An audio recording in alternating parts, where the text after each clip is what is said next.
Hello guys, മറ്റൊരു വീഡിയോയിലേക്ക് എല്ലാ കൂട്ടുകാർക്കും സ്വാഗതം. രാവിലത്തെ ഏറെക്കുറെ ജോലികളൊക്കെ കഴിഞ്ഞതുകൊണ്ട് ബ്രേക്ക്ഫാസ്റ്റ് കഴിക്കുന്നതൊന്നും വീഡിയോ എടുക്കാൻ പറ്റിയില്ല. പിന്നെ മീനൊക്കെ വാങ്ങിച്ച് അത് മുറിച്ച് കഴുകി കറി വെക്കുന്ന തിരക്കിലാണ്. അപ്പോൾ വീഡിയോ ആദ്യമായി കാണുന്ന കൂട്ടുകാരാണെന്നെങ്കിൽ ചാനലൊന്ന് സബ്സ്ക്രൈബ് ചെയ്യണേ. തൊട്ടടുത്തിരിക്കുന്ന ബെല്ലൈക്കൺ കൂടി അമർത്തിയാൽ ഞാൻ ഇടുന്ന വീഡിയോസൊക്കെ നോട്ടിഫിക്കേഷനായി നിങ്ങൾക്ക് കിട്ടും. ഞണ്ടും അയലയായിരുന്നു ഇന്ന് കിട്ടിയിരുന്നത്. അപ്പോൾ ഞണ്ട് കറി വയ്ക്കുകയും ചെയ്തു, അയല ഫ്രൈ ചെയ്തെടുത്തു. നോർമലായിട്ടുള്ള കറിയാണ് വെക്കുന്നത്, അതുകൊണ്ട് അതിൻ്റെ റെസിപ്പീസ് ഒന്നും ഞാൻ ഇതിൽ പറയുന്നില്ല.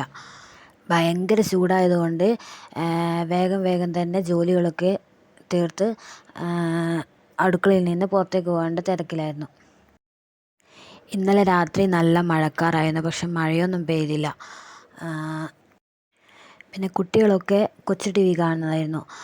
ഫുൾ ടൈം ഫാനും ഇട്ട് ഇരിക്കുകയാണ്, പുറത്തേക്ക് വിടാറേ ഇല്ല. അപ്പോൾ കറിയൊക്കെ വെച്ചതിന് ശേഷം ചെറുതായൊന്ന് വിശന്നു, പിന്നെ ബേക്കറിയിൽ എടുത്ത് തിന്നു. അപ്പോൾ വീഡിയോ ഇവിടെ സ്റ്റോപ്പ് ചെയ്യുകയാണ്. ഇഷ്ടപ്പെട്ട ലൈക്ക് ചെയ്യുക, ഷെയർ ചെയ്യുക, കമൻറ്റ് ചെയ്യുക. ബായ് കൂട്ടുകാരെ.